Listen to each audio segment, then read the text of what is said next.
আর নবীজির বংশ নবীজি থেকে নিয়ে বাবা আদম পর্যন্ত সংরক্ষিত।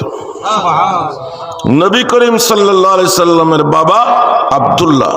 আব্দুল্লাহর বাবা আব্দুল মুত্তালিব, আব্দুল মুত্তালিবের বাবা হাশেম, হাশেমের বাবা আব্দে মুনাফ, আব্দে মুনাফের বাবা কুসাই, কুসাইয়ের বাবা কিলাব, কিলাবের বাবা মুররা, মুররার বাবা কাব, কাবের বাবা লুয়াই, লুয়াইয়ের বাবা গালিব, গালিবের বাবা ফিহির, ফিহিরের বাবা মালিক, মালিকের বাবা নজর, নজরের বাবা কেনানা, কেনানার বাবা মুদ্রিকা, মুদ্রিকার বাবা খুজাইমা, খুজাইমার বাবা ইলিয়াস, ইলিয়াসের বাবা মজর, মজরের বাবা নজ্জার, নজ্জার বাবা মাআদ, মাআদের বাবা আদনান, আদনানের বাবা আদু, আদুয়ের বাবা আল মুকাওয়াম, আল মুকাওয়ামের বাবা তারেহ, তারেহের বাবা ইয়াশজাব, ইয়াশজাবের বাবা ইয়ারব, ইয়ারবের বাবা সাবিত, সাবিতের বাবা হযরত ইসমাঈল আলাইহিস সালাম, ইসমাঈল আলাইহিস সালামের বাবা ইব্রাহিম খলিলুল্লাহ আলাইহিস সালাম, ইব্রাহিম খলিলুল্লাহর বাবা তারেক অথবা আজর, আজরের বাবা ফাজিল, ফাজিলের বাবা আবের,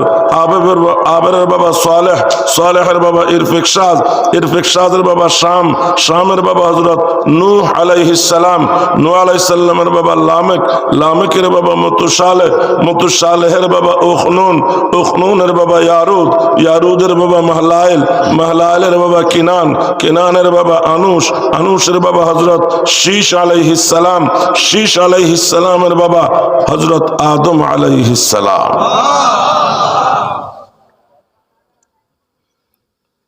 তাহলে আমাদের বংশ আর নবীর বংশ কি সমান? আমাদের বংশ সাধারণ, নবীর বংশ অসাধারণ।